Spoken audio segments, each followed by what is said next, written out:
It's time for the big reveal. 4, 3, 2, 1. Welcome back to VR Troopers. We are hitting up issue number 3, and honestly, it's quite the breath of fresh air going from plot point to plot point without like metaphorical and then, because honestly, it just kind of drove me insane. But anyways, with that said,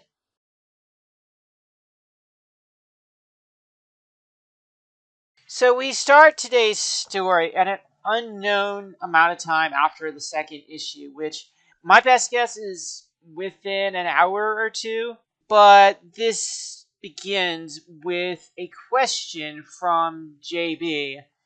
Something that I want to say a lot of those that read the first two issues probably had on their minds as well, which is, Ryan, did you ever actually see your dad's body?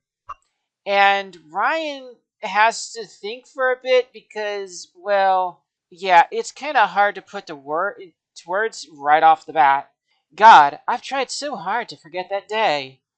And we actually have a earned flashback trying to show his thought process years ago with Ryan.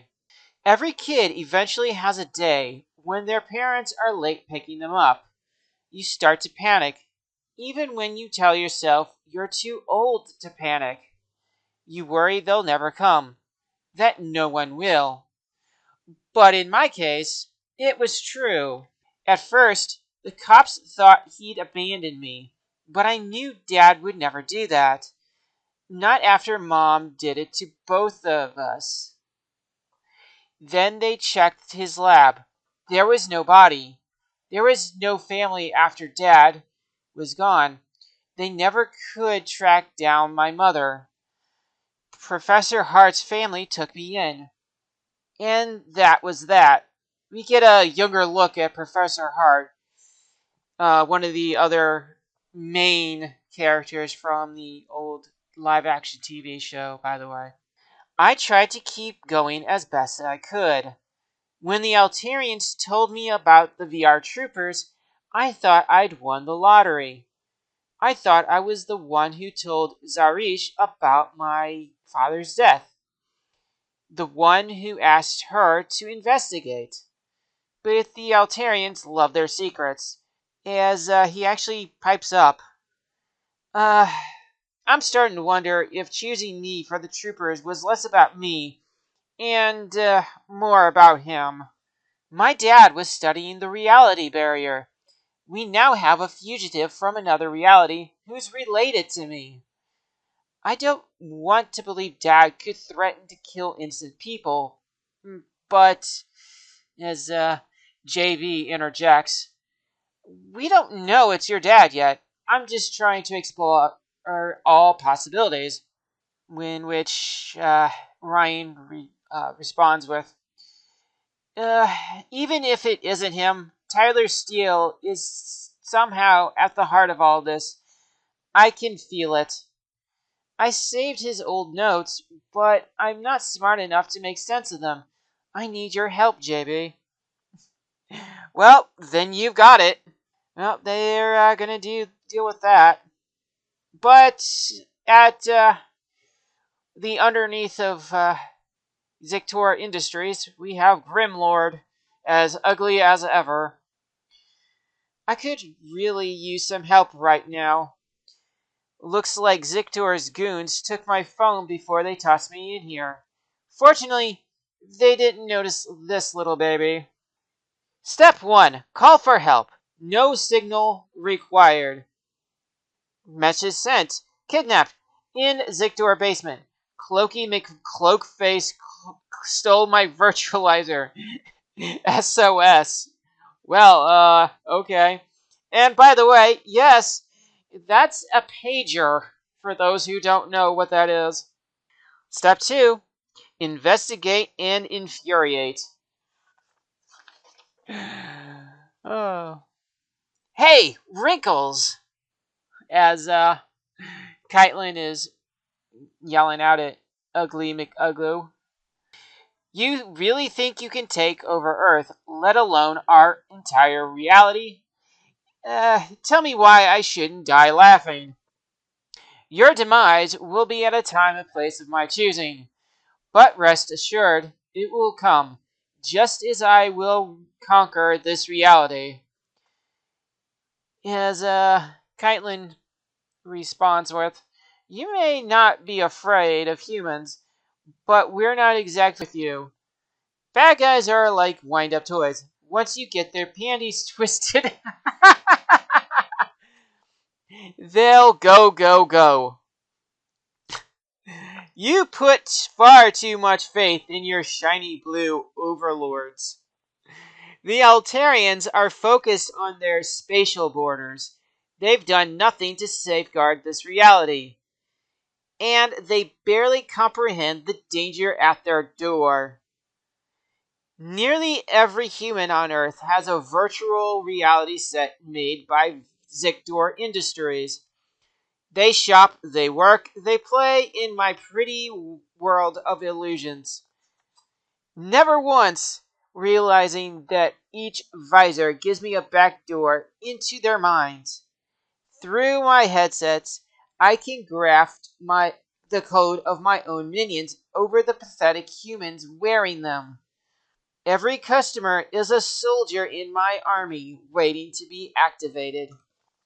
And when I flip the switch, they will turn on their Altarian masters and bow to me instead. Actually, that's a pretty damn interesting plan he's got there.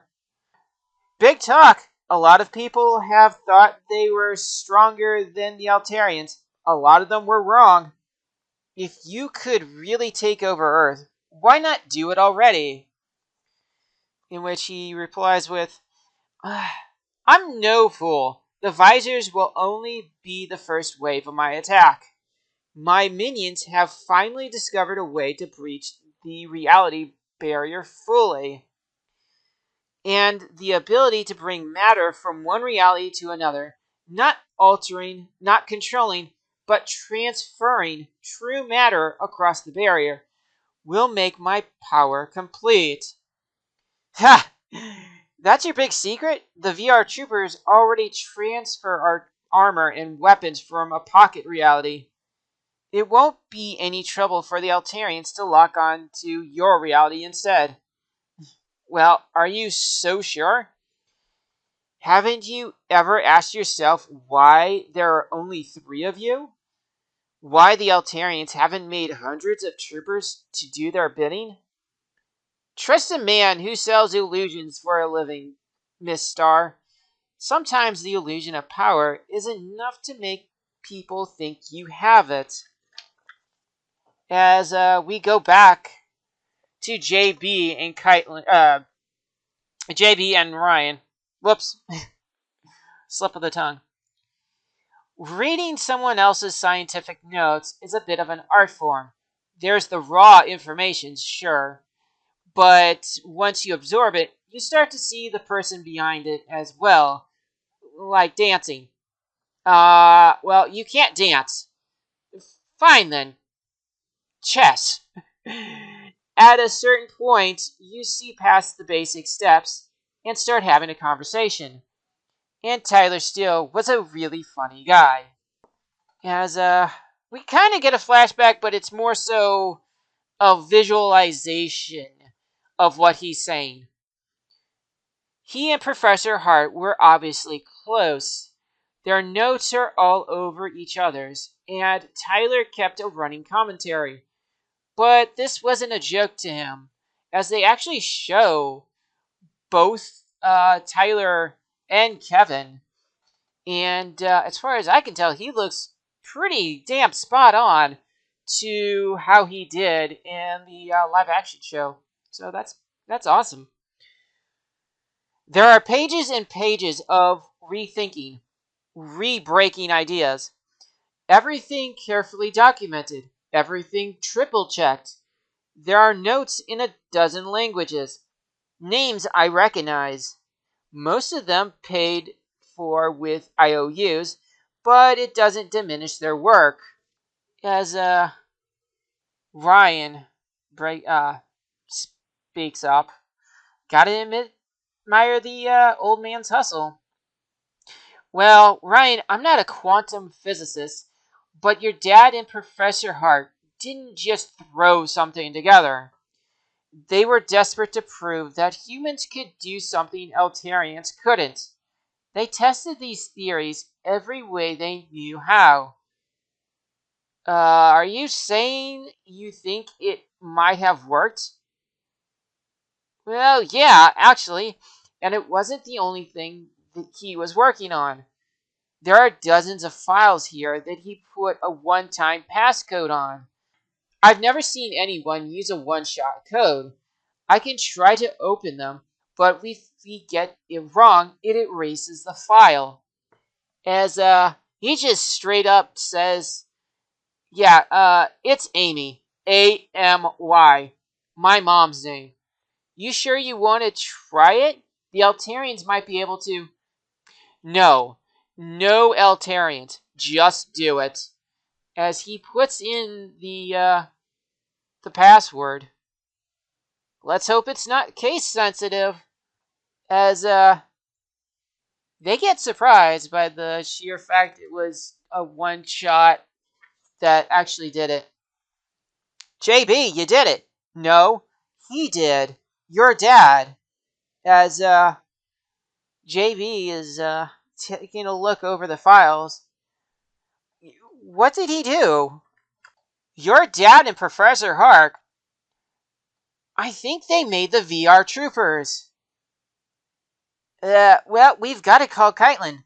Don't bother. Scanner says she's back. JB, get down! As, MF's here with her virtualizer and firing off warning shots, I guess. As, well, now we got ourselves a fight. As, Ryan decides to transform trooper style. Hey, stand down! Give me the tech, Ryan. I need that portal. Fry it, JB. All of it. As MF calls out, don't! And the conversation goes back over to JB. Hey, Ryan, are you? No, fry the damn tech. On it! As he just does it right then and there. You idiot! And yeah, the fight keeps pushing on between Ryan and whoever this might be. Wait, we can help you. Save you. I know it. You don't know anything. As MF is just pushing on with the attack. All you do is spew Eltarian lies. I've seen what you've become. Their lackey. Their attack dog. You forgot that you're human, Ryan. Just like your father did. Wait, what? As JB actually shoves the electrical cord straight into the back of MF, shocking whoever it might be. You okay? He attacked me. My dad.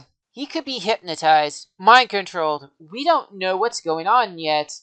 Well, we're finally gonna get some answers as Ryan goes up to who he believes is his father. Man, this thing's a full exosuit. I can't find a release. There's usually an emergency release in the back. Help me turn him.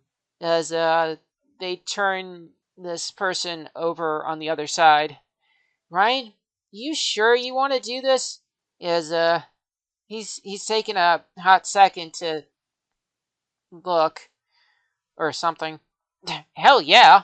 And now we get our reveal as the exosuit comes off and Ryan is completely surprised by this. Wait, Mom? Yeah. So I don't exactly remember who I said it could have been. I think I said the father because of the virtualizer almost working for MF. But if I had mentioned like Mother, then I was right on. If not, then I was in the ballpark. But regardless, that's gonna do it for issue number 3. We will let this stew for a little bit. Next week, I want to go over some of the very basic uh, ideas behind the TV show because what they're doing with this is actually pretty damn awesome in terms of carrying over ideas and story beats from the TV show. So before I push on with this, I want to go over that. But, anyways, till next time, everybody, enjoy the rest of your day. Goodbye.